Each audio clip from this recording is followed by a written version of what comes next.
knew cognitively that wasn't the correct thing to do. He flung her off him, and she got angry, and hence the mental health issue. But if she was more cognitively developed, she would understand that just because mommy and daddy are married, I shouldn't have a competition with whoever is coming and taking the place of, whoever's taking attention away from me. Now, as they grow older, they start to identify with the same as parents.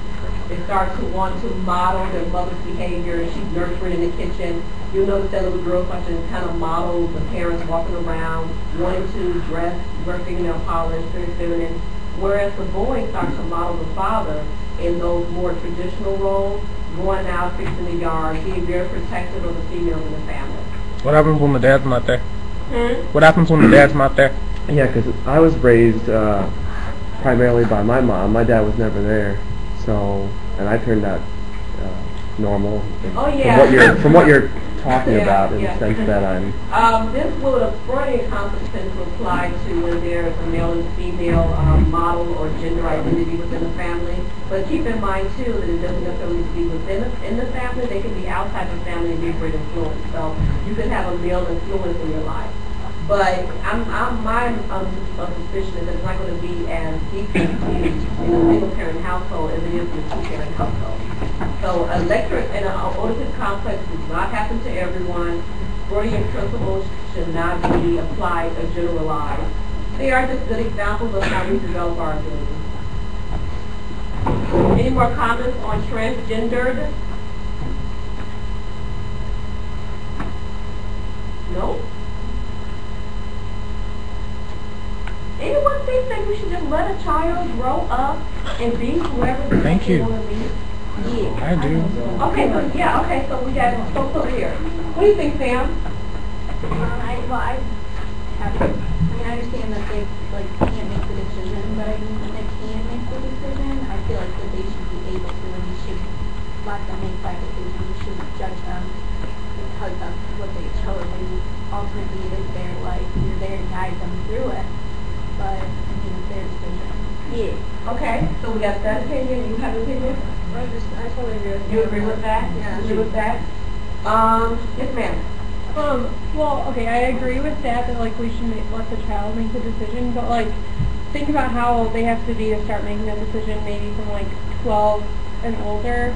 So what are you going to do for the first 12 years of their life? Do you give them pink toys or blue toys? What do you dress them and how do you treat them?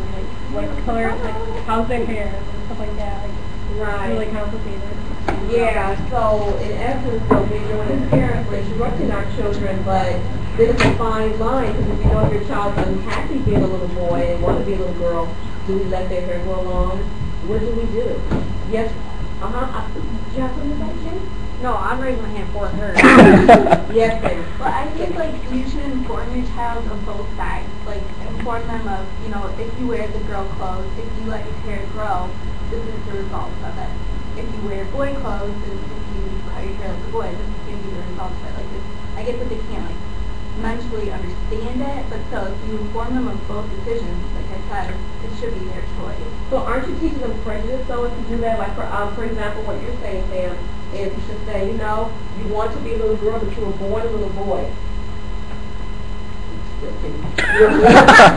You were born a little boy, so I'm going to let you grow your hair, I'm going to let you do what you want to do, but here's the thing. When you go to school, you're going to be really cute. Am I correct, Sam, what you're saying? You're going to be alienated by society because society doesn't embrace that. Isn't it teaching prejudice? It's not teaching. Eric? I think Eric said up real first. I'm making a different point.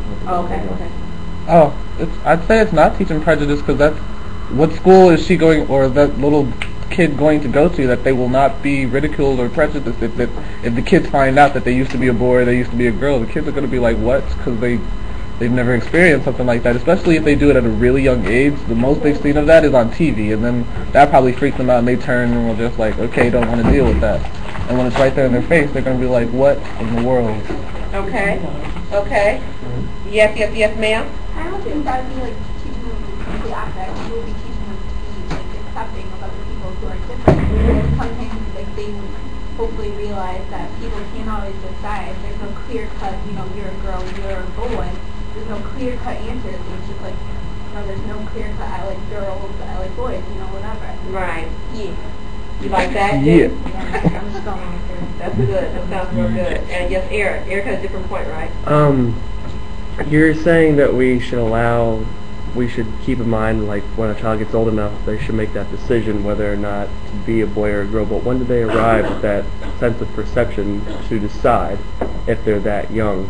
I mean, if we're talking about a child that's like 4, 5, or 6, and they already know what they want, either want to be a boy or a girl, how did they arrive at that point in the first place? What affected them, I guess, environmentally, that they wanted Well, to you're grow saying- up to that point so fast and then make that decision? That's Your kind of an adult argument is decision. erroneous with what we saw in the video the other day, Uh-huh. where the one expert said at 6 years old, you start to know boy and girl, you start to really understand your place in the world and your identity. And the other expert said that somebody's influencing that. That's adult behavior, that's adult thought, that's media influence.